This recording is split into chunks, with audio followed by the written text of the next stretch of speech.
Saagar, it's 9 a.m. You've been previewing this all weekend. You have some news for us. What's going on? Big news, everybody. You guys know we left the Hill. This is a crossover episode. The Realignment meets Krystal, Kyle, and friends, where we explain to all of you why we decided to leave the Hill, what we're doing. It's called Breaking Points. You're going to learn all about it in this episode. And Realignment clips are going to be all over our brand new channel.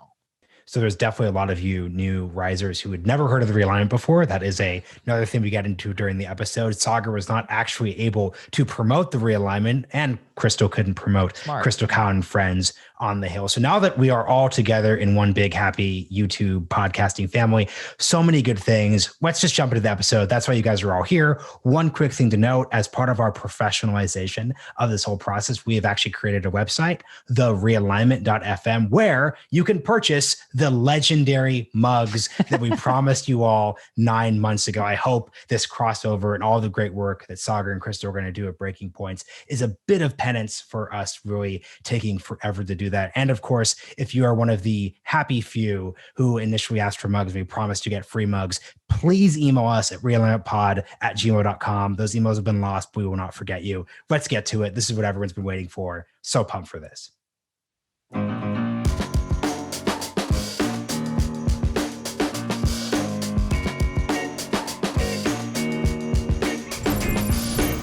Hello, everybody.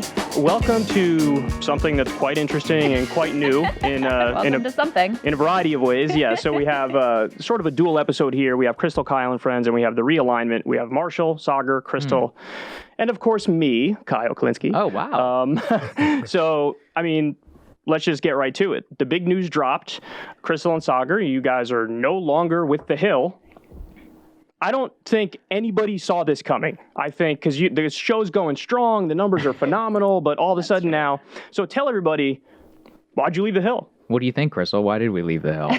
I mean, honestly, the reason is really simple. And first of all, I have to say, we had an amazing experience at the Hill. Rising was, the work of a lifetime to get to create that show and what we got to do every day, and the interaction with the audience, all of that was absolutely amazing. But at bottom, we wanted to live our values. We talk all the time about how much we believe in the new media ecosystem, how much we believe in independent media free of any sort of corporate influence. And so even though I have to admit, I'm really nervous and it feels very uncomfortable, but in a good way, we wanted to step out and go independent and do a show of our own. Yeah, I mean, here's the thing with Rising. We loved it. It's amazing that they let us get away with as much as we got away with for 2 years. True. At the end of the day, though, I wanted to do a better show. And the way that the Hill works, the business model and all of that, it's just not engineered to our best strengths, which is that the Hill is about volume because it's all just clicks, right?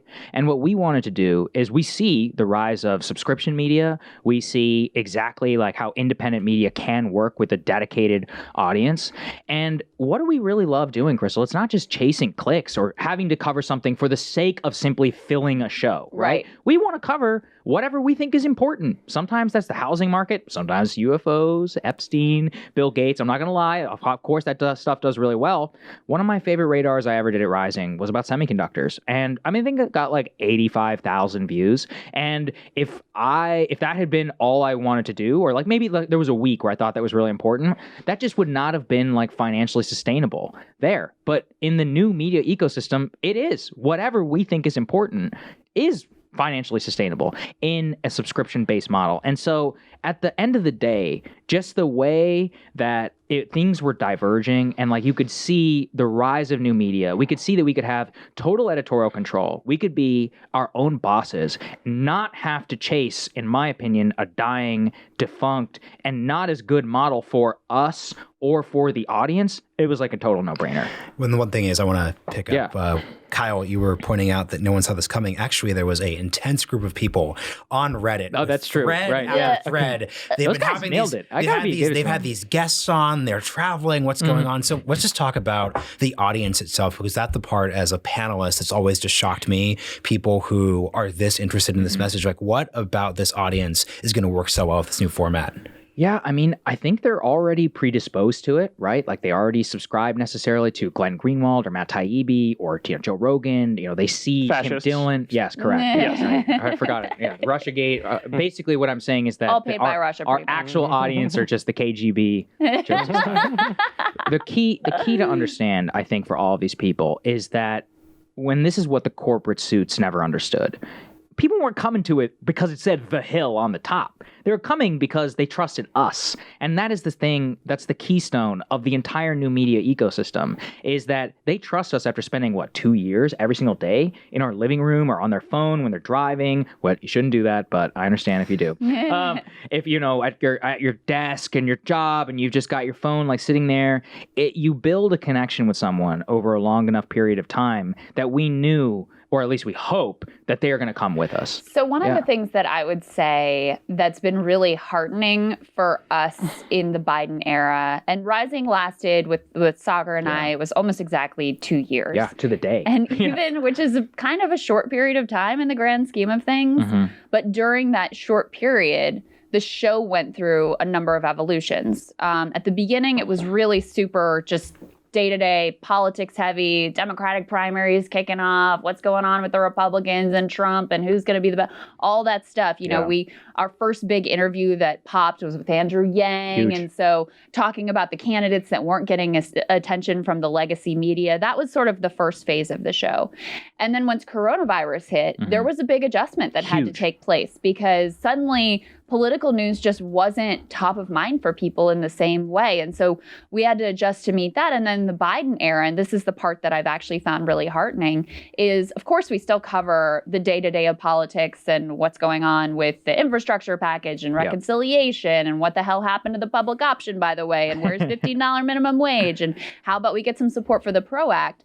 But some of the things that we've done in this era that we've gotten the biggest response to and that the audience has seemed to find the most meaningful are talking about the massive shifts that we're all living through right now, post-Trump, post-pandemic, living in, the wreckage of like the neoliberal system. So when we've talked about housing, that's gotten a huge response. When we talk about the way that billionaires just like robbed everybody blind during the pandemic, that's gotten a huge response. When we've talked about the way that people are rethinking their relationship to the workplace, that's gotten a huge response. So part of what we really want to bring into the new show, and then we should talk about specifically what we're doing, part of what we want to bring into the new show is diving deeper into those issues, which maybe aren't specifically like left, right, Democrat, Republican kind of conversations. And that's the part where I think also there's an overlap with why the subscription model works really well for that, because what we're seeing from the audience is a desire to go deeper on those topics, but that's not necessarily like the clickiest headlines that you can put on the things to ride the Google trends of that day. So do me a favor and tell everybody about the mechanics of this new show. Okay, so it's actually, it can Tell sound complicated. First of all, let's unveil it. Breaking points. Let's put this up there. Can we put this on camera 1? All right, there we go. And we'll unveil the logo. There we go. So look, it's Breaking Points with Krystal and Saagar. It's a cool logo, right, It's guys? a very, very cool logo. We spent a lot of time on that logo, so I hope that everybody appreciates it. It's going to be on YouTube, and if you want to consume the show for free, your viewer experience is not going to change that much. It's still going to post as clips. It will also, how many thousands of fan messages have we gotten, will be available for free as a podcast with breaks, just kind of like the audio version of watching something with on YouTube with breaks as well. But if you pay $10 a month at KrystalAndSaagar.com, then you actually get, in my opinion, a much superior viewing experience, which is that you get the full show, uncut, emailed to you every day, an hour before that it posts on YouTube. It'll be an unlisted YouTube link. You can still Chromecast it to your TV, watch it on your phone. I don't want to screw up anybody's normal viewing patterns. I know exactly how it goes. And same thing with the podcast. It'll be full, the exact audio, full-length version of the podcast. No ad breaks, anything like that. So if you're free, you still have to watch YouTube ads, or you have to listen to Krystal and I ask you to subscribe so that you don't have to listen to us anymore. But other than that, That's the key part. And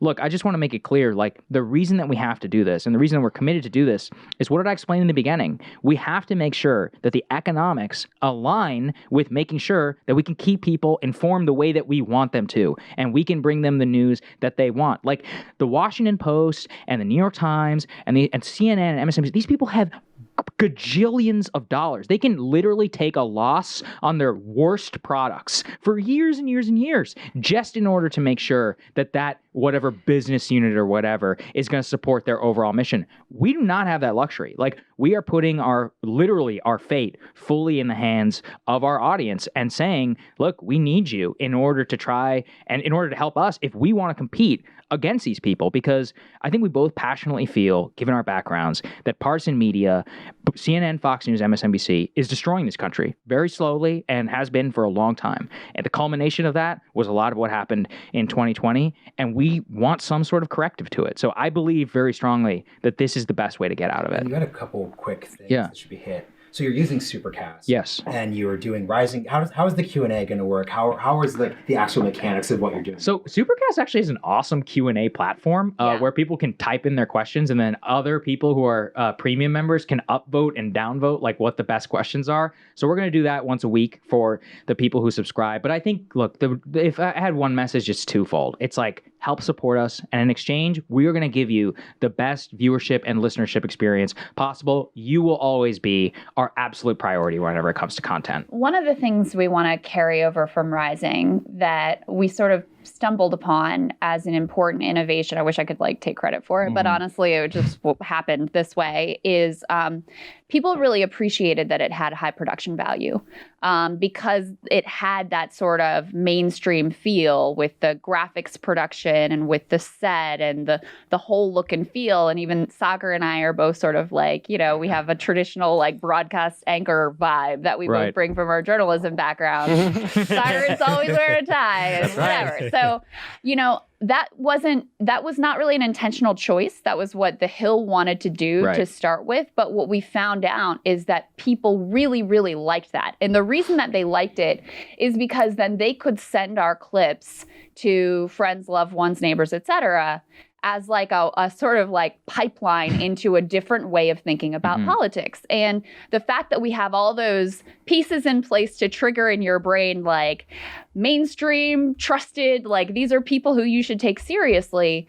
This is maybe the most consistent feedback that we get over and 100%. Over again, is that's been important for people to be able to send our content to others in their circle who maybe aren't YouTube people, aren't alternative media people, but to help them understand what their type of politics are. And one of the things I'm really proud of is we've also gotten a lot of feedback that has sparked a lot of conversation between people who are maybe politically radically at odds, but are able to have a sort of shared language and shared ability to relate to this content. And that's started conversations that weren't happening again. We're going to bring that ethos over to Breaking Point. My favorite fan interactions are, I don't agree with you at all, but... we get a lot of that. Yeah, I don't agree with you at all, but... And I'm like, okay. But... I love how you look mainstream, but you don't sound mainstream. Or you helped me explain my politics to my dad. Or you helped me explain my politics to my grandma. And my grandma won't watch a video of somebody, random person on YouTube, but because your show looks professional, they sat and they listened. 6 minutes. It's not a big commitment that somebody has to give. And we should be clear here. This is the Krystal Kyle set. It's an awesome set. We have a new set, which we will be unveiling to the first 1,000 people who subscribe at KrystalAndSaagar.com. It's amazing. We spent a lot of time, the design, making sure that it's going to remain it's going to remain a very mainstream looking thing. I got to design a desk, which was something. You can ask Krystal what that sketch was like. It looked like a 4-year-old drew it. And when I sent it over to the manufacturer, he's like, "You sure about this?" Did you say something? You're like, "This is the worst drawing I've ever seen." This is literally the worst drawing I've ever seen. And I was like, "Well, can you build it?" But it turned out beautifully. So. It all worked out. So there's a million questions I want to ask, but let's just start with something that's rather basic. Are you scared that the YouTube algorithm is not going to treat you as kindly as it has when you were with The Hill? I mean, you were under the wing of a corporation. Yeah. And when you look at Secular Talk versus The Hill. Yep. I could put a very similar title to a title you have on The Hill's channel. You guys could get 300,000 views on it like that, and I'm stuck at 65,000.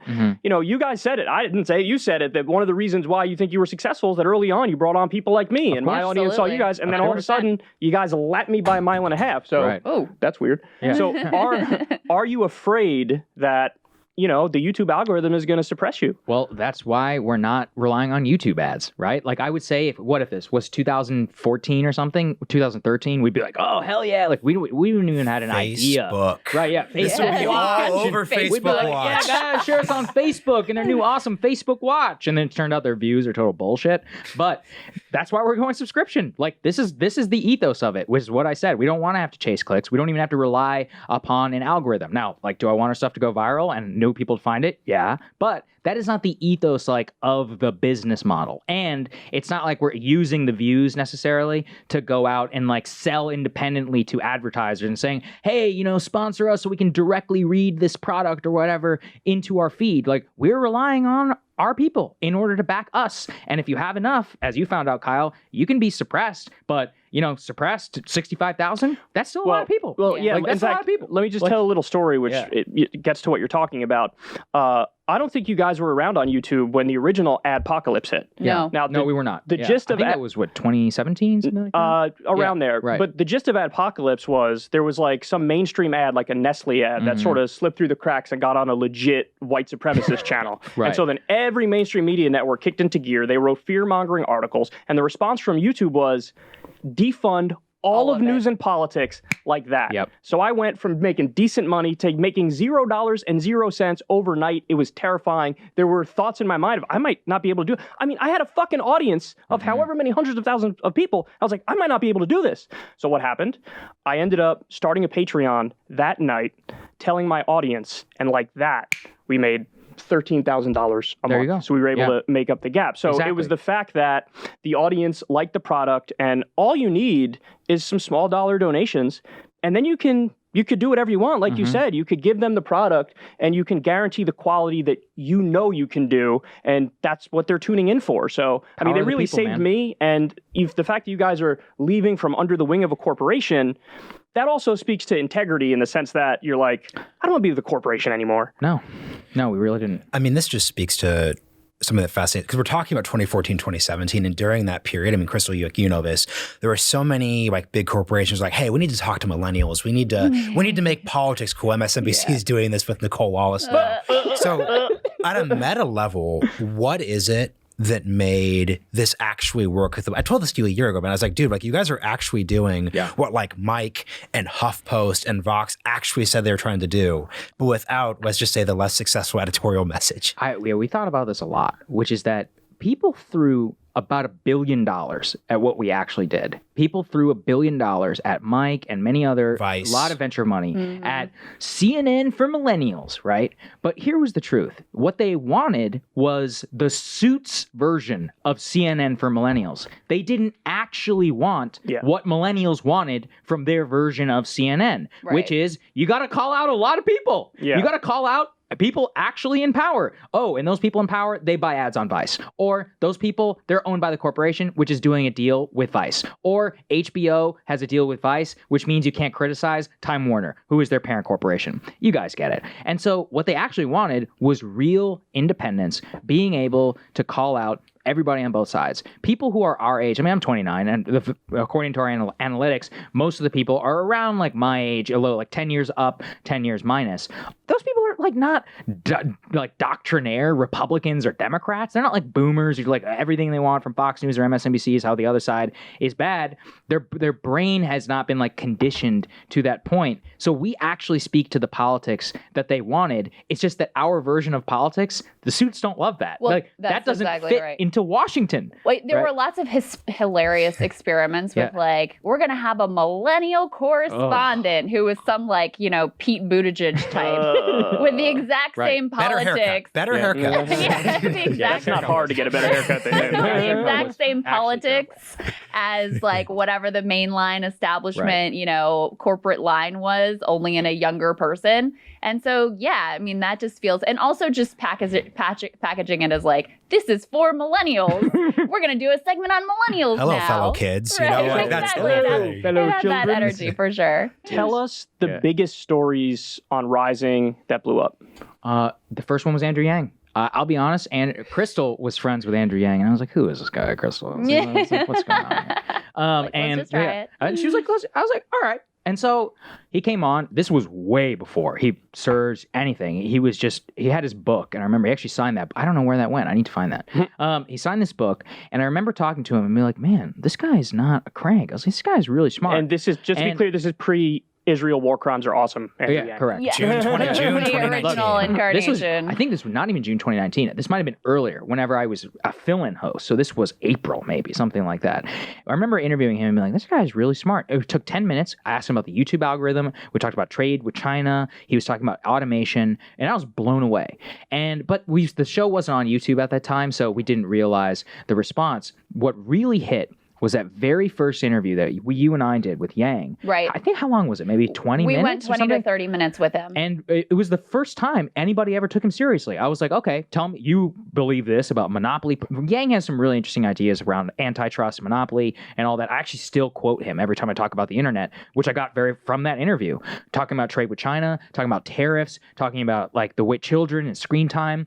And I remember thinking, this is a very serious person. And right afterwards, I remember he thanked you. He just was like, thank you for taking me seriously. Well, that was the part. it. That was in that interview. I mean, I wish I could remember how many views it actually got. But I it was remember the first thing. 175,000. And we were like, whoa. Yeah. I mean, we were Just to be blown away by clear, that. you were saying whoa when it hit like 5,000 is what you're Of saying. course, Yeah, yes. not But, 175,000. no, at that but point, that was look, when we the took first over, thing. Yeah. when we took over Yeah. the Hill YouTube channel, it had 5,000. Correct. Subscribed. 5,000 They weren't subscribers. posting any content. Yeah. So Rising was really starting from, and so our first stuff would get, 100 views. And Right. we'd be like, whoa, we broke 100 views. This is awesome.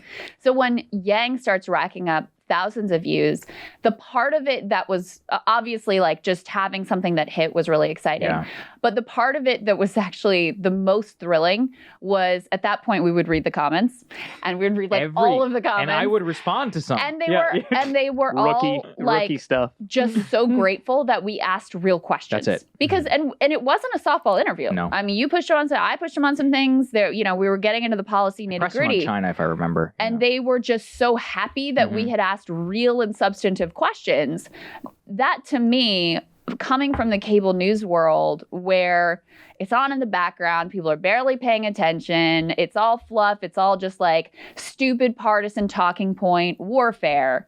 The fact that there was an audience that was like yes to depth was actually totally thrilling to me and very much informed the way that we moved the channel forward. So that was the first big thing. Real quick, biggest radar and biggest radar. Oh, God, I don't think- remember. I think I know what yours is. There are two. I know what yours I is. think mine is the one that I did recently Bill Gates. about Okay, Bill so Gates. you took down and Bill Gates. It was about how he has single-handedly done more to, carry water for big pharma and in the specific context of like fighting against lifting IP protection on the coronavirus vaccine. And he's got a long history here behind the scenes of this guy's a monopolist himself. Yeah. So he has an ideological And a sex pest. position with regards to patent protection that has been overwhelmingly influential in guiding global public health. That was probably my biggest. Another one that would be close in the running was Ryan Grimm got his hands on some leaked audio from a Biden call Yes, early in That's his right. administration. Yeah, you got over 2 million on that. with Yell- yelling at civil rights leaders. Civil rights Yes. leaders. Yeah. And no one covered. And that's a common theme is the things that do the best are things that are really important and no one's talking about. So that was another thing. This came out. Mainstream media had access to it, didn't cover it hardly at all. And he admitted all sorts of, there's a totally contemptuous attitude, totally off-putting, like scolding attitude, and also basically admitted, like, I know you want me to do all these things with executive orders and I'm not gonna. Yeah. I remember Mine that. was Epstein. Not a surprise.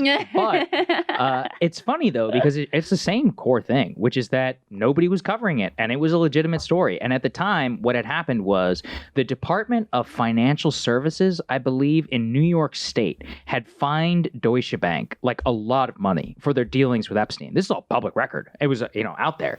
And I just read the report and I was like, this is crazy. They're outlining some financial transactions and they solicited him. This is all, sworn. That was what was crazy to me is they solicited him. Yeah, they were like, we need Epstein as a our client in 2013, after he'd been convicted. And I was like, this is nuts. They have their email. They have Deutsche Bank emails talking about soliciting him. They talk about how he was a good conduit to other wealthy people. They talk about how gross. his associates would routinely ask how much they could withdraw in cash without triggering a federal alert system, which, according to federal law and bank regulation, they were supposed to report it the moment you asked that question. If you or I walked into our bank and I was like, hey, how much cash can I withdraw? Even though it's technically $9,999. How much? Say that one more time. $9,999. Lead for my drug deals.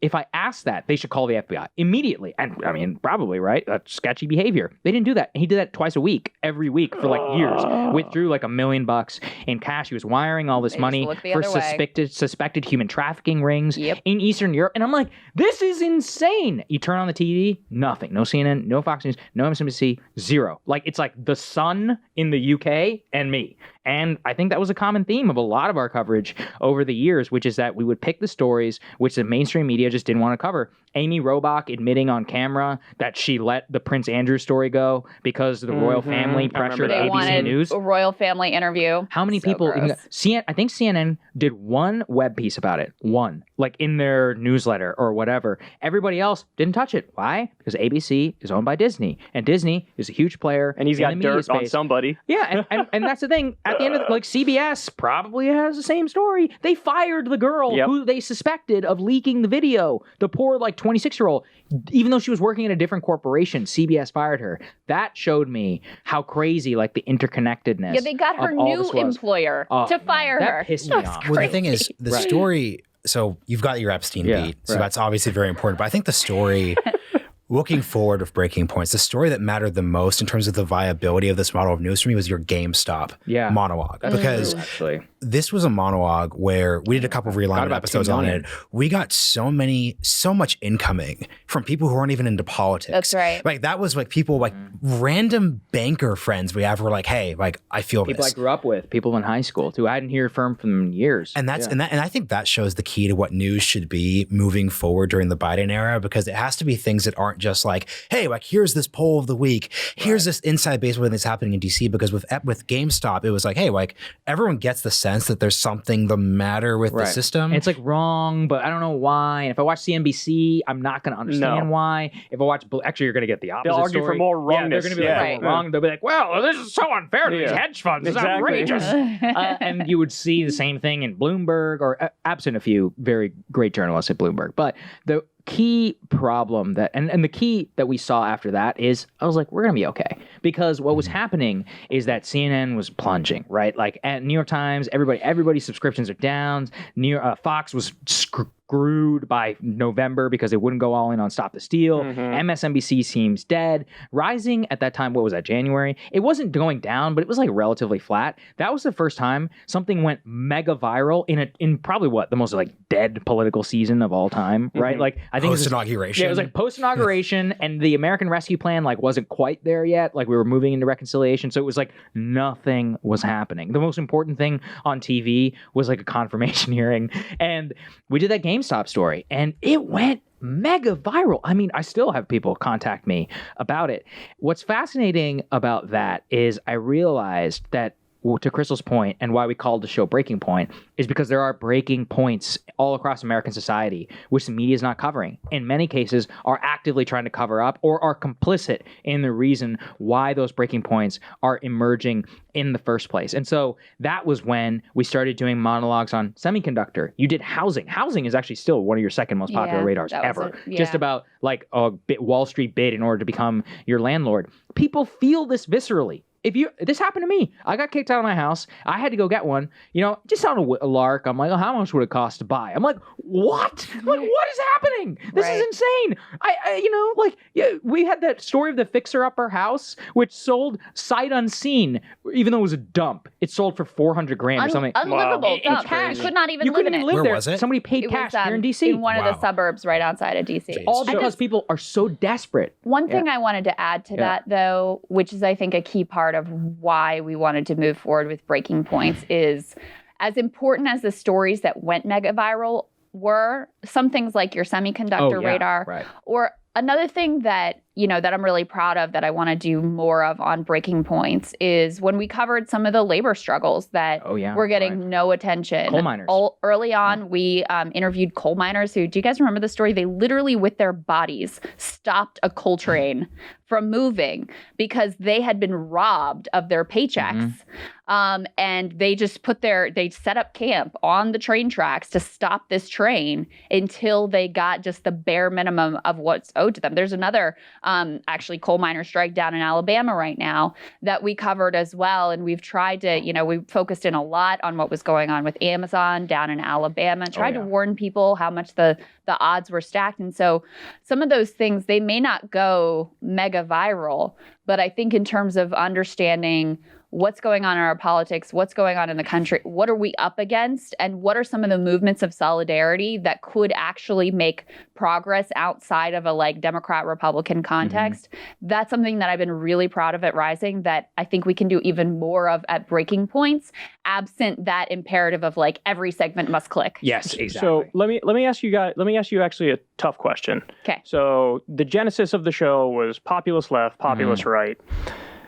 Do you ever feel like because that was the framing of it that like you're sort of obligated to defend a right position and you're obligated to defend a left position even if you don't necessarily believe it or no? Well, no, I never defended anything I didn't believe. I was reluctant to cover stuff that conflicted with what I believe. Does that make sense? That does. Yes. What have I always said on the show, guys? Wait, come on, name it. Okay, like, what was Tucker. Who else? Say like that a little louder, Trump. Saagar, Yes, Tucker.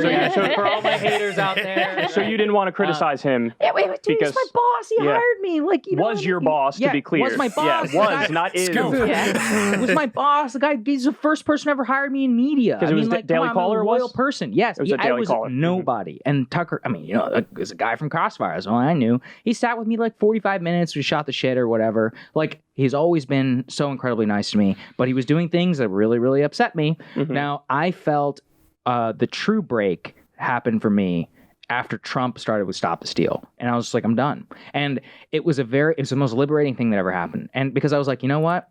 By doing this, I am no longer a member of the professional political right. Right. And I am okay with that. Right. Like, I am very okay with that. You're better, which is honestly. Well, I hope so. And what I did we struggled with this. We had to say, look, because we knew, I mean, there's a lot of MAGA people who watch the show too. And we were like, listen, guys, here's the lawsuits. Every single one of them has been dismissed. This claim by Sidney Powell is total bullshit. Some people were not going to believe me. That I have totally made peace with that. And this was the beauty of the show, of the genesis in the beginning, which is that if you have a mixed audience of people from across the political spectrum, you can afford to take that risk. I know, and I'm not going to name names, there are people out there who had to go along with Stop the Steal because they knew that their audience was there, and they had no other choice. Their economics depended on it. They would be dead without it. Question for all three of you, because I'm not in the subscription media game. Patreon for Krystal and Kyle Substack. And Substack. Krystal Kyle and Supercast. How are you guys going to be honest with your audience? Because now the business model is your most intense fans are going to subscribe. You get 3 to 10% of them. How are you going to hit that moment? Because some story is going to happen, which is going to push. And how do you, I just want to, for the whole panel, how do y'all think about this? Yeah. So, you know, it's interesting because you have to understand, I came up on YouTube. And so. Yeah, you were OG YouTube, right? Yeah. So in my mind, the whole point from the very beginning, I never really felt like I was part of a team. I happened to kind of be part of a team early on because my ideology wasn't fully evolved, and I was a little bit of a Democratic partisan early on, and like I would play defense and then play offense, you know what I mean? So, but it's always been, I'm telling you exactly what I think. And the reward system, the mechanisms were in place where like, that's the thing that would grow my audience. Yes. So the incentives aligned properly for me from the beginning. So I actually struggled when I look at other people who are not abiding by that dynamic, it didn't land for me. Like, what? So you're not saying everything that you think? So, but what's fascinating is this. It really is fucking rare. Like usually everybody sort of feels like I want to be part of the thing. And then you're, like you said, people who were defending Stop the Steal who might not even believe in Stop the Steal, and, you know, or people who were pushing Russiagate who might not believe in Russiagate. You know, they knew in their hearts it was Chris Hayes, you're fucking smarter than that. Yes. And we all know it. Yeah. We all know it, dude. Right. And same with a lot of people on Fox who went along with Stop the Steal, or a lot of people on Newsmax. I know some of these. I came up with them. I know they know that they're wrong. Well, and there were, I can promise you, a lot of people in cable news who, I mean, Hillary Clinton's flaws were obvious for all. And I mean, one of the things, that I did towards the end of my tenure at MSNBC was deliver a monologue about, like, my God, please don't, this is going to be a disaster. Like, you're wildly out of touch with this moment. You sat on the board of Walmart, your husband did nap, like all this stuff, TPP gold standard. It was not groundbreaking to say, but no one would say it. But it was on MSNBC. That's the point. No one would say it because you took the blinders off. Yeah, and the problem and the access journalism thing comes in, and I've told this story plenty of times before, but for people who don't know it, the president of the network got a call from Hillary's camp, apparently. Oh my God. And they're like, Is this public? Is this public knowledge yet or no? I've talked about this before. Right. No scoops today. I didn't know if it was new for everybody. I didn't know if it was like already news. Right. So anyway, I get a message from the president of the network that's like, we're not trying to curtail your coverage. You can say whatever you want about Hillary Clinton, but you have to approve it with us first. That is trying to curtail your coverage, literally. And it works. That's and it works. bullshit. Yeah, right? and it works. And look, I'm a human being. Did I think next time, I did other stuff on her, but next time around, was it like, you thought twice? Is this really worth it? Like, I'm going to have to go through this. It's your going to be under scrutiny, all that stuff. Gross. Yeah, so that's really the way that works. So to your question about how do you fight that, those normal human instincts, because that's what we're talking about is normal human. This isn't like you're directly corrupt, but of course you're influenced by what people want to hear and what the incentive structure is. I actually think the subscription model helps to ameliorate that because you have more of a stable base. People have bought into you. They've invested in whatever direction you're going to come in. So that's one piece. And then the other piece is that we really are very proud of having a very ideologically diverse audience. And I think it's pretty rare. I don't want to say it's unique, but I think it's very rare. I think it's pretty rare. In politics, it's incredibly rare. And even though, like, you in particular, because they didn't expect me to be on board with Stop the Steal, but even though you pissed them off, like the right-wingers off with Stop the Steal, we still have right-wingers who watch and appreciate our content. We have neoliberal. I mean, we trash neoliberalism every day, and we have neoliberals who still My favorite watch and appreciate interaction is the guys in suits who come up to me, like, man, I love your show. I'm like, oh, what do you do? Like, I'm a lawyer. And I'm like, wait. No. But what's interesting is that, and I mentioned this the other day in a different context. I think in terms of actual regular people out there, regular Americans, there are examples of populist right people who, voted for Obama twice and then flipped to Trump. Of course. And people know this in their normal lives. People, like you've always said, union people in Kentucky who are in a union, they're left on virtually every economic question, but they're socially conservative and they're pro-gun and they're anti-abortion and they're whatever. Now, funny enough, I really don't think there's any actual representatives of the populist right in D.C. at all. That's not even the poster boy who was against $15 minimum wage, Josh Hawley, right? So, but what's interesting is that people probably feel like you give a voice to the actual populist right, not the fake populist right. Yeah, I mean, here's the other thing too. I don't even look at myself as a spokesman for a lot of these people because that's when you start to go down the train of, well, what do they want me to say? Let me tell you something. I get a lot of pushback from a lot of folks all the time. Oh, well, you need to understand this dynamic. I'm like, oh, I do. I just don't care. Like, I'm like, I don't have. Would you really consider yourself that then or no? Well, populist right? I would consider myself. I will always believe in populist politics. Putting right and left now, post January 6th, made it just me. I believe I'm politically homeless. Like,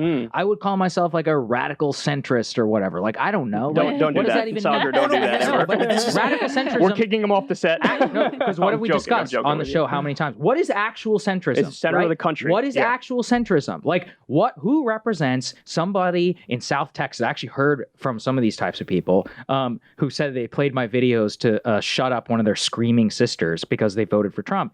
Who represents somebody who is in South Texas, who is third generation, fully Latino, pro Medicare for all, pro-life, pro $15 minimum wage, who voted for Trump because they despise people in Washington and New York who speak down for them? Who represents that person? That's a lot of people, millions of people. They're left out of our political system. I don't know what that is. I mean, you can describe it whatever you want. The radical centrist thing has been tried many times. Maybe I'm trying to reclaim the label, but this just goes to the whole point of trying to label this is just so stupid. How many people believe in Stop the Steal? 31% of Americans eat lightly, right? If you press them, 31%. The people will go along with it just because they're socially conservative. What, like 40 something? Yeah. How many people are diehard Democratic partisans? I'm sorry, there's just not. Well, that quick many thing people. on this. I mean, because Krystal, I'm glad you brought up the access part, because once again, we're talking about the more meta part of journalism here. Say we want about CNN. Politicians, people in power, they care what they say, right? If you're that Exxon person, you care, but there's a story on Wall Street Journal, CNN, etc. Right. So even though the business model is dying, even though no one here is subscribing to cable, that still matters. So how do you all think about your ability to impact the discourse, you two as well, Kyle, coming from YouTube? Because I think there's a danger in, we've got a great business model, you're making money, but no one actually cares. And I think if you get, because dude, I get access to the Realignment email, obviously. Totally. We get so much email from people saying, hey, like, elevate this. Yeah. I need this to be heard. How do you balance that thing? This is actually one of the, about this a lot. Yeah, and this is one of the risks, I think, of going independent, because just because we have that, like, the Hill stamp, it has given us more of a foot in both worlds than I think if we had started independent. Yeah, I don't have a foot in both worlds. And right. so, and also the fact, we both come from like traditional journalism backgrounds, I was et cetera, a White House correspondent. She was on MSNBC. That helps as well. Right. And the look and the feel of it, that someone can come in your studio and there's a green room, and we used to have a makeup artist before COVID. She was amazing. Rhonda, I love you. One of the most amazing women on the planet. Yeah. Anyway, so that's one of the things one of the goals with Breaking Points and keeping some of the mainstream look. It's going to be a little edgier than Rising was. It's going to be a little more casual than Rising was. But one of the goals is to try to maintain some of that foot in both worlds. And, in a way, that's not necessarily totally up to us. It's going to be partly a function of the way that this ecosystem evolves, and whether any sort of mainstream politicians realize the fact that these spaces are increasingly important and influential. Right. One quick follow-up. How is it going to be edgier? Because once again, I'm a little too deep in the DC Dude, I'm bubble. here. That alone makes it edgier. Yeah. Well, because already I'm like, Rising was already crazy. Yeah. So what does edgier mean? I think that's amazing. So I think for one thing, just in the format of the show, and you guys will see this when you see the first episode of the show, like Rising was very much based on a sort of cable news format. Right. We should explain that, like blocks. Yeah, so it was like, here's all the blocks. Right. It's soulless, ladies and gentlemen. It is very soulless. After this, right? And part of that comes from, that's the way that I came up. So that's still a little bit of a comfort zone for me. This is going to be a little more conversational, a little bit less of that, like, here I am as an anchor woman. You're dropping all the bullshit. That's the bottom line. You're dropping all the unnecessary formatting. But some of it is key, though. That's what I want to make sure. Like, the production value is key. Is up, right. The production value, the camera, right. Like, we have a multicam system here. We have a switcher. We have, so TriCaster. Like, all these things do matter. So it's not that stuff doesn't matter. But do people really need more Rising for you after this? I hated saying that so much. Or like these like pre-written introductions, which were long, and they would include videos. The thing that drove me the most crazy is when we would have to play videos back to someone, like have them react to a video of themselves. I'm like, this is not natural, right? Like, and it's because maybe it's because I'm young, but like, before I got on Rogan, many years ago, I used to listen to Joe Rogan. That is my meat. Like, I much prefer that format. I've been listening to these guys for years, Sam Harris and all these other people, like the way that they interview. That is what I prefer. And so what we always wanted was to split the difference of Rising and that. This is going to be, I would say, in that format, 3/4 traditional, 1/4, like maybe a little bit more non-traditional. This will be a true split the difference. Yeah, and also let's get the big thing out of the way.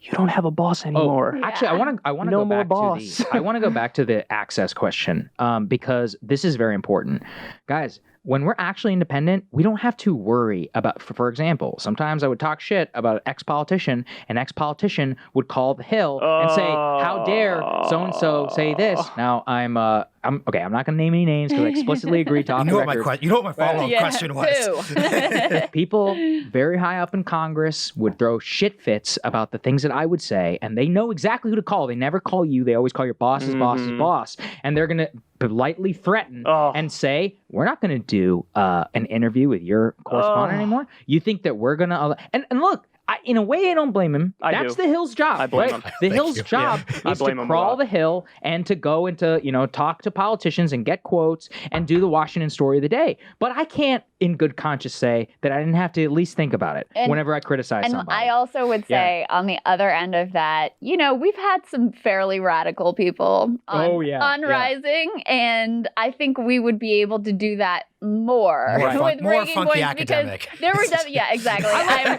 100% thinking of Iremy, who we love. Yeah, I love that guy. There have been every time we have him on, we have to hold our breath a little bit that he's not going to say something that's gonna that the Hill is just going to be totally not okay not with. What we signed up for. And we don't want to have to even have those thoughts in our head, right? Because we are human beings, and we are all subject to the incentive structures and pressures. And so maybe not you, because you seem to be separate and apart. The incentive structure lined up. It's not I'm immune to incentive structure. It lined up. Your incentive structure lined up for you, but any normal human feels this whenever they have that. And so when you have a boss and you have somebody who's calling somebody, I'll give you another example, which was TikTok, which is that I did a whole expose on the Washington slime who are all going and working as lobbyists for TikTok. And those people are very well paid and very well connected. And they threw a shit fit and accused me of spawning death threats and all these other things before them. Yeah. I don't even screw think I you, knew that. by the way. And yes, and you think they called me? Nope. Went all the way up to the bottom. How dare he? This, and this. And look, to be fair, they had my back. But that was basically like a Chinese lobbying effort in order to shut me up. It's in the back of my head. Also, at the time, I remember I was not very happy about this. I can finally speak out about it. The Hill was taking advertising dollars from Huawei, which I was also not happy about. So I know they're taking Chinese telecom money. I'm like, if you know what the TikTok real move would have been, buy some ad space on the Hill, right? What the fuck am I going to do? Yeah. And I just want to take an opportunity because I think you're giving an anti-pitch. You're saying hey, politicians, people in power, you don't want to engage. But here's the thing. I think people should engage with you. So let's say what's about you give a pitch though, because there's a real audience of real people who are into this. How many people are hitting you up saying, "Hey, Saagar, could you get me on Rogan? I have a politician book that he would hate, but let's do it." That's a hint to everyone. It's probably not going to work out. But if you listen to this, stop asking me. Why should traditional politicians engage with this new format as it's becoming clear that the people that they need are not there? Andrew Yang may become mayor of New York, despite all the debates we can have about what's happening right now, because he resonated with these real audiences. So what is the pitch? You just made the pitch. You just made the pitch. That's it right there. Look at Trump. Trump brought out people who hadn't voted in 30 years in order to come to the polls. He went on Alex Jones' show. I forgot about that. And you know what? That was probably the right move. That's so funny. For all of these people. I hear great things about you, wonderful man. I'm not necessarily talking about a primary, but if you want to reach young people who actually trust Krystal and I in order to deliver them the news, then you need to come here. You can think that they don't vote. They just voted at the highest level in modern American history in the 2020 election. And if you want, in order to look good on Twitter, which these people are so venal, they have so much vanity that if they had people tweeting about them in a nice way, they'd be so happy. Tell your story about Ro Khanna and how he says that he goes on cable news and gets zero interaction. Ro Khanna said that he would go on MSNBC, CNN, all these different big news shows, and he would get zero engagement after that. And every time he went on a lefty YouTube show, his Twitter would light up with people. So there's a real audience versus a fake audience. I heard that from people all the time, panelists who are like, dude, what have you guys built over here? You're like, I do a show on MSNBC and nobody gives a shit. I go on your show, I get 90 Instagram followers and people get mad about what you say. It's meritocracy versus anti-meritocracy in a way, because they have to give you the platform in mainstream media. They have to decide we're the gatekeepers and we're going to let you in. But they don't have good judgment. What the fuck do they know? Right. So what it really is in new media and independent media is it's a real free market. It's a real meritocracy. Can you rise to the top of that? There's also a true intentionality. Something I really realized very early on is, okay, you may get a little bit less viewers. In the beginning, we were getting less viewers than people who were on cable, but they were with us. They're locked in. They intentionally chose to watch your video. They put your headphones in. People have sent me photos of people watching us on the subway. Yeah, it's people who downloaded that video and are sitting there watching us. Right. They're what do you do when you watch cable? It's on in the background. It's on at an airport office, or a salon. or at an airport. Right. Even at home, when my parents watch cable, they're not watching. Yeah. They're like cooking, doing What does something Brian else. Stelter have to say? Or like if they see a segment, if they see a headline, which then you click the volume, right? But it's not an intentional experience. YouTube is highly intentional, and that relationship is where 2 years ago this was nothing. We couldn't the ability to go independent. We had no audience. Now people come up to us on the street. Some guy left a note in my mailbox saying thank you. You know, recently I got Mr. Kulinski in the street, which is always adorable. Right. Thank you. You know, you've mean so much to me. Can can we talk on the phone or something? And all of that. That doesn't come out of nowhere. Yeah. Like it's a true connection that you have with people. Very few. I mean, probably we've been thinking about this. Probably the only two cable news hosts that have a real following are Maddow and Tucker. They're the only Those are the only two, I And think. they're A+ in terms of pure talent. Oh, and amazing content, both of them. That's obviously a joke, guys. Regardless of how you feel about it, you watch these people. They Russiagate are very good. culture They war are very shit. good at giving their people exactly what they Right. Russiagate and culture war shit. Right. So, but yeah, I mean, this was the big thing that I noticed coming from cable news is like, holy shit, people actually are listening. And you can make a nuanced argument and they follow it. And in fact, sometimes they notice too many things. They'll notice like, they your want mug you to, was turned a different way, or what was up with your earrings, or they whatever. want you to have more nuance. Give me another layer of nuance. But I love all of that. And so back to your question, Marshall, about like, what is the pitch? I mean, that level of intimate engagement with an audience is, I mean, you can't beat that. You can't get that anywhere else. Chuck Rocha would talk about we would have him on all the time to update us on the Bernie campaign and their efforts at Latino outreach in particular. And he would call me and be like, I'm at this rally and everyone, like, they all know who I am. They're, we saw you on Rising. We saw you on Rising. He's done cable news for literally decades. Yeah. And this has not happened before, but you get that like direct connect with someone in a way that just is not the case in a lot of other formats. But let's also be clear.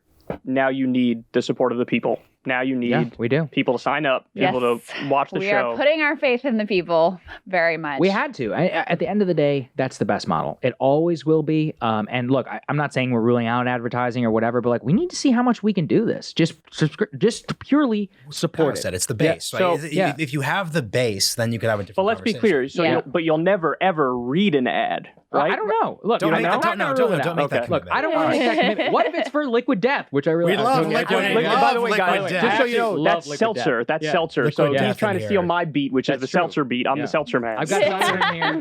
I've got seltzer in here. That's a fair critique. Right It now. is, Look, yeah. I'm not going to rule it out, but from the very beginning, I want to build this. I want this to be as supported by subscribers as humanly possible. How about this? You'll never, unless you believe in the product, you'll never sell it. Let me tell my favorite by the way, ad that's story. already. By the way, that's not a given. You have no idea. The majority of people will sell shit they for don't sure. use or They do not believe believe in, in. which drives me Saagar, fucking crazy. This is the best ad story because people try to use it as a dunk, and you couldn't say like, no, I don't agree with this. Remember when like the Cokes like sponsored the Hill?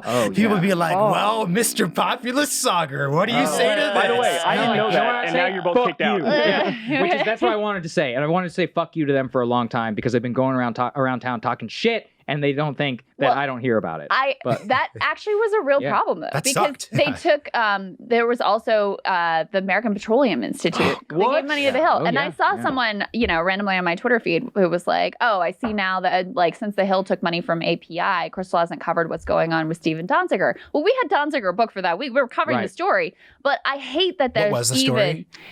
He's Steven Zonger's the Chevron lawyer. Okay. We had him on the show. I mean, they've had him on house arrest. It was horrible. It's insane story. You'd be really interested in it. And total like kangaroo court. This guy who is all he's accused of is a misdemeanor, which he didn't even commit, has been on house arrest for over 2 years because Chevron is mad at him that he won a settlement against them in South America. So important story. But the fact, I didn't even know that there was money with API involved at the Hill.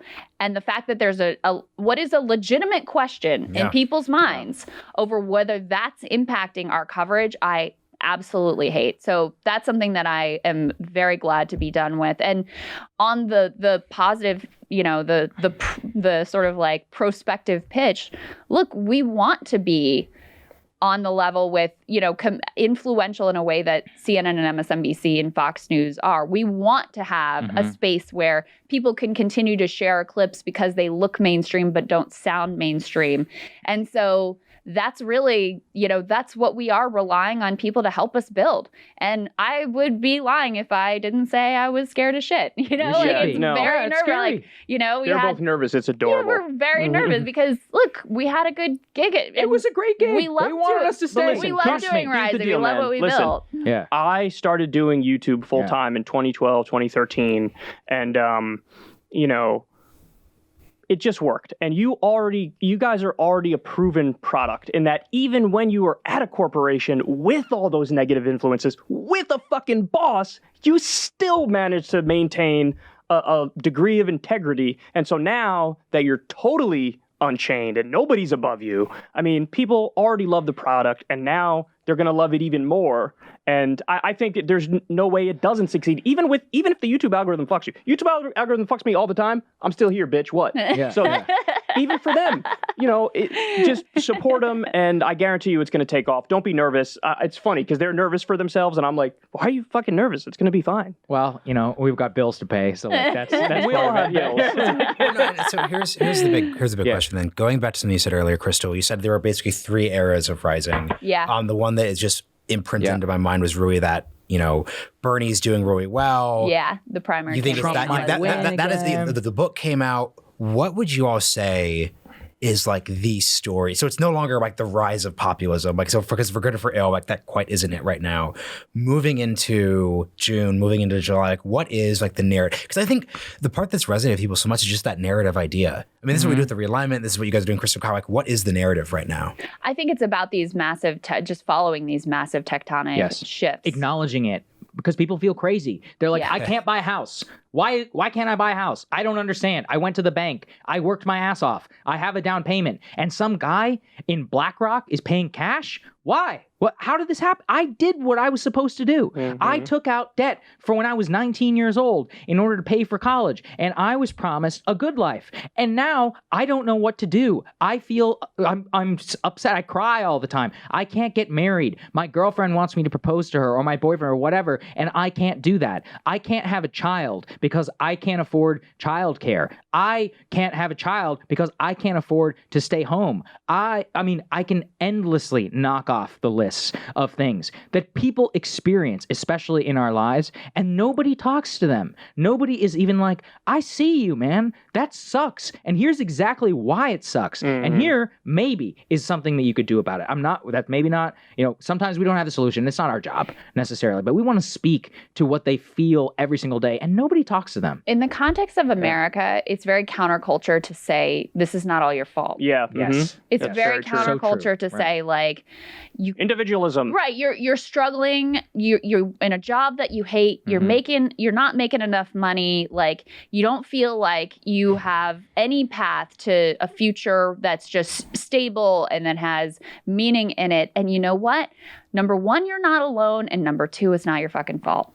And that, I would say, is kind of the narrative. And look, we tease that out in a lot of ways, just looking through the lens of whatever those whether it's GameStop or whether it's, this insane housing market right now, like all these different pieces that are going on help to stitch together that picture of, look, that's not to deny people like agency and personal responsibility, but it's actually very counterculture when you have the whole like idea of the American dream and the bootstraps and the meritocracy to expose how much of a lie, an insidious, destructive lie that really is. Yeah, I mean, just speaking to that, I remember we were doing a live show, I think in New York, And I said, how many people here have student debt that they can't afford? And it was like 3/4 of the room. 3/4. And it was stunning, right? I mean, like so many people. And in terms of what we get the biggest response, that's why I think the housing stuff works. That's why I think a lot of the media stuff works. People know they're being lied to, or at the very least that there are obfuscations being made, but they don't know why. They don't have the experience to tell you exactly why. And, or even in the White House press corps, everyone knows that the coverage is different. I was a White House correspondent. I can explain it to you. And I have I've been like, this is how it actually works. This is what the background is work. If this were the Trump administration, here's what they have done. This is what I used to do. And here's what they do now. And here's why that's structurally, at least, pretty corrupt in the way that you're going to cover at least this particular policy. People know that it's wrong about why we have troops in Afghanistan, but they can't tell you why. And it's not their fault. They should live their lives. They should be happy. Fortunately, I got bit by the political bug real early, and we take it a real responsibility on ourselves to research exactly what's happening. I mean, every minute of the show takes like 20 minutes of preparation of just like of reading and making. We picked every single topic. We wrote every single headline, even though I know some of you hated them. Remember, our job was to get clicks. I'm sorry. Things will change. Our headlines okay. were amazing. Our headlines There are were some crazy-ass headlines there. I know. I am going to be honest. I'm proud of every single one we wrote, and we used to laugh so I have hard to whenever say, we write them. like, I do think in general, right-wingers are a lot better at headlines than left-wingers. So the fact that I really think the fact that you had a right-wing background That's helped us true. a lot in the headline creation department. It's a fair point. Yeah. As two left-wing headline Thank you, writers. Daily Caller. Thank you, everyone at the caller. Jeff Ingersoll, I'll shout him out. He taught me, the very first thing he taught me to do was write a headline. Very first thing. My first day as a journalist. I'll give my rules of thumb are short, punchy, That's right. and something in caps. Tell the whole story. Something in caps. Yeah. The real thing is tell the whole story. Yeah, right. Say it in less than 100 I always characters. give it away. That's really hard. In the headline, I'm just like, this And is you the should. thing. If you don't want to watch the video, fine, but here's the thing. You're Clickbait is really good at them too, though. So. Curiosity gaps don't work. Like, here's what you need to know. Yeah, it's just got to be like, except this is when the they thing. do. See, that's the thing. They don't work that's woke. except when they do. For example, like if it's a big, expansive idea, like infrastructure package, you can't explain everything you need to know. Yeah, about it's not everything. possible. But if we do a whole 19-minute segment on infrastructure, we can be like, here is everything you need You to know. know, about infrastructure. that is true, Yeah, actually. You have to have a feel for sometimes if it's like a big topic everybody's talking about, or if there was like a debate, Yes. I then did people one. will want just like winners and losers, or here's Facts what and you need to fiction. know, or Yeah. whatever. I Like did- facts and fiction is another To one. that point, one of the broad ones I did is Kyle responds to criticism. Yeah, that's great. Yeah. No, it's and good. that worked. But Yeah. usually you're right.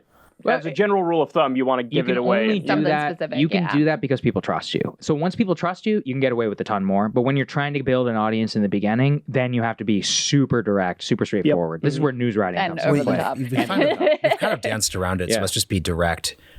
How many times a week is this show going to come out, and how long are segments? Because I think this is the thing that's changing a bit. Yeah, so it's going to be 3 days a week. Tentative schedule right now is Monday, Tuesday, Thursday. The segments are going to be as long as they need to be. And what I mean by that is I have no idea. If it is a monumental day in history of American politics, one segment could take an hour and 10 minutes. If it is a short story, which we just want to highlight for somebody, it can be 6 minutes. Because guess what? We don't care about hitting 8 minutes. You know why we had to care about hitting 8 minutes? Because then you get 2 ad breaks, and the amount of revenue that you get from YouTube increases. I don't give a shit anymore. It can be as long as it needs to be. This is what I mean in terms of the consumer is not at the heart of most content which is being produced today. Cable news is not about informing you. It is about filling airtime in between breaks and keeping your eyes glued. Rush Limbaugh once admitted his job was not to inform people. It was to keep people so ginned up that they stayed throughout the ads. That's why he died worth $500 million. Now, same with YouTube. I mean, the truth is that YouTube, if you just make your money just on that, then you need to be all about ads. You need to be all about, I once listened to a thing about how Mr. Beast obsesses around thumbnails. I'm like, man, I don't need that life. Mr. Who? Mr. Beast. He's one of the YouTuber. he's like the most Like one of popular the biggest YouTuber. YouTubers. Yeah. Totally sounds like a porn star. You should actually watch some of his videos. They're pretty good. But He's interesting, actually. Mr. Beast. Yeah. But my main point is I don't need that. You know, like I don't want to be Sounds spending terrible. there. Yeah, being like, oh, we tweak the lighting. I'm like, no. Our job is to tell people what we think is important. They have imbued us with the trust to say that we trust you to curate what you think is important for me. That's the relationship. It will be however long it needs to be. That's it. I have no idea how long. The last thing that I want to say, which I think has been really important on Rising, which I know has been really important, Kyle, for your success, and which, of course, we're going to bring to Breaking Points as well, is just like, We don't do partisan cheerleading. No. We don't carry water for any politician, even ones that we like. I mean, it's really just a commitment to, we're going to fuck things up. Of course we're going to get things wrong. We'll get things wrong. We're going to like screw What a great things pitch up, this is. but- I'm going to fuck it up, but support me. Support us anyway. No, but we're going to do our best to be honest. And that's really the core of the pitch. And it's something that no one, not a soul on cable news can say to you. Tell everybody where they could find you. This is all the most important stuff. Yeah. So KrystalandSaagar.com. When this airs, it will be, you can go ahead, or it's our Supercast landing page. You can hit subscribe. You can go ahead and sign up there. The moment you hit subscribe, you'll get access to the private podcast feed. I'll have your email then, not in a creepy way. We'll have we'll have your email so that we can send you all of the unlisted links so that you can watch everything without ads. And look, here's the other fun part. Let's just explain this. We had these bullshit clauses around how we couldn't promote our own podcasts. Right. Even though... Don't get me started on this, Saagar. Which we're sitting I will on- not stop. yeah, What influenced you? But think about this. Like, these people didn't understand YouTube, which was that like YouTube is all additive, as in there were a lot of stuff that we explored on Rising I didn't necessarily have the time to do, or that Krystal wasn't necessarily interested in. That's okay, because Marshall and I had the realignment. Krystal probably had some progressives that she wanted to talk to for a much longer period, debate or whatever. All good. That's why you guys have Krystal, Kyle, and friends.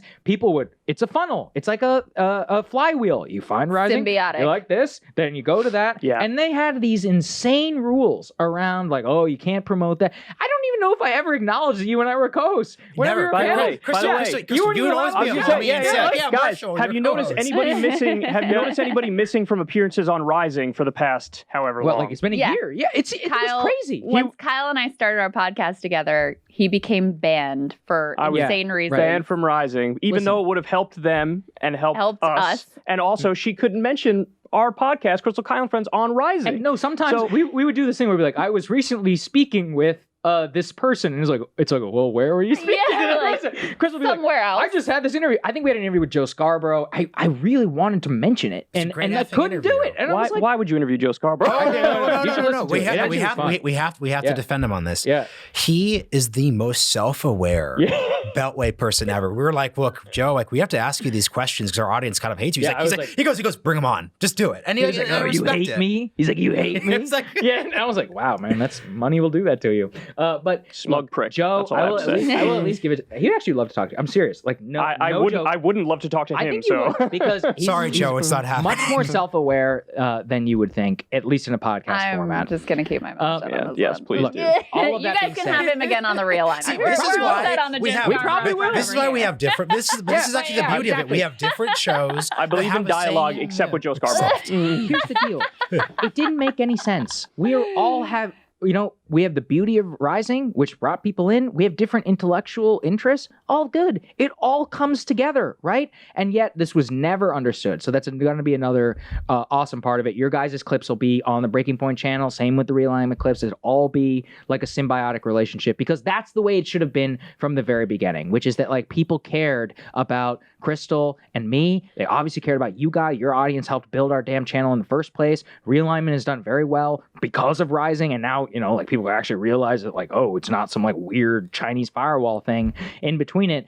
I just think that the key point is collaboration in this new sphere is so important, and that this zero-sum mindset of old media, like how many times do we want to have somebody on, but they couldn't because their contract said they're a Right. cable news commentator. They're like, oh, well, CNN doesn't want to have me on. Or, Silly. MSNBC says I can't do it. Why? I mean, I guarantee you, no offense, but like a shit ton more people watch our show than your show. Can I name a name real quick? Oh, sure. I don't even remember. The I don't even Washington know. Examiner. Oh, right. Like the peak Oh, of like. yeah, they're really Because at least weird it's about CNN it. and I'm going to MSNBC. call them out directly because this was always so stupid, which is that their editorial policy was that I'm guaranteeing that they're not going to come on anymore. But whatever. Oh no. Which is that their editorial policy was that the Washington Examiner and the Hill are competitors. Therefore, all of my friends who worked at the Washington Examiner were not allowed to come on the show as guests, even though Hill TV is totally separate from the Hill. It's just and it was like, silly. what? Like, and I'm like, so we once led the show with a Washington Examiner article,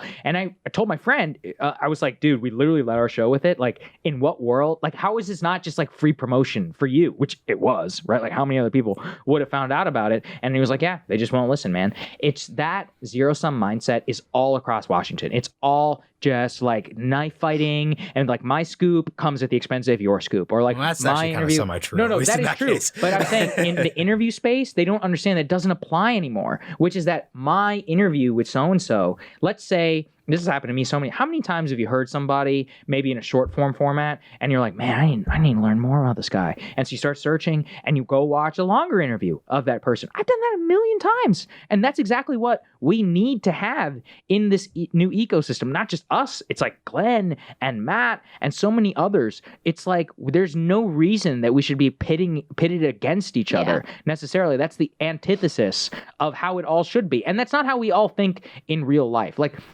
the problems I have with corporate media is just fundamentally dehumanizing. All of it is dehumanizing. It's like all about competition. It's about demonizing the other side. Then you start to make money, so people get okay with it. You're like, okay, well, cash is nice. Like, I'm sure Chris Hayes is a nice house. Like all these other people. But in their hearts, like, they know it's wrong.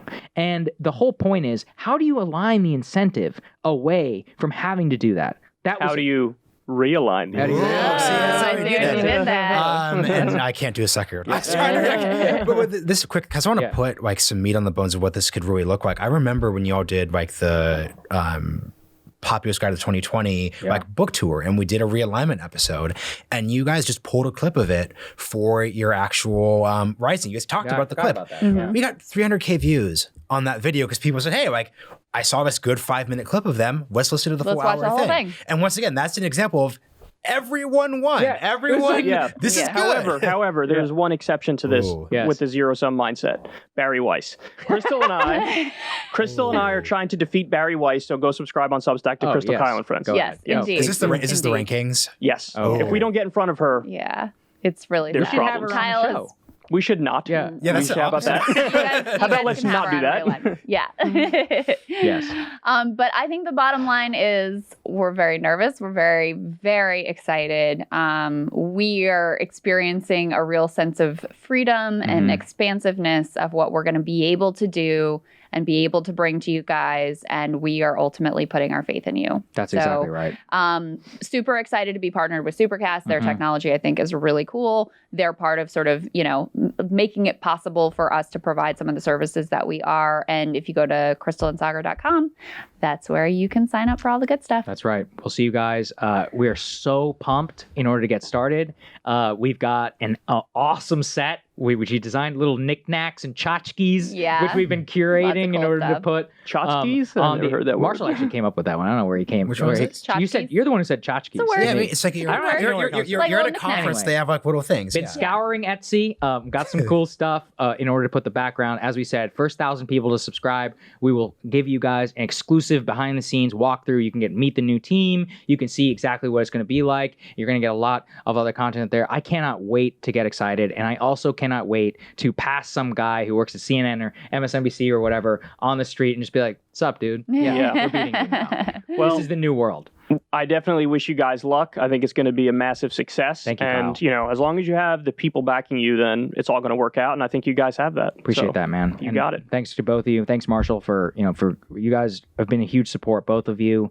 And the many late night phone calls we were afraid, we didn't know what to do. I mean, there was a lot of emotion that led up to this moment, and it's amazing to finally be sitting here. One day the full story will be told. One day I will tell that full story. All right. All right. High blood pressure. Love you guys. Thank you guys. Thank you. Thank you. Crystalandsaagar.com, Crystal Kyle and Friends on Substack, Realignment on YouTube. Do it all, and we will see you guys soon.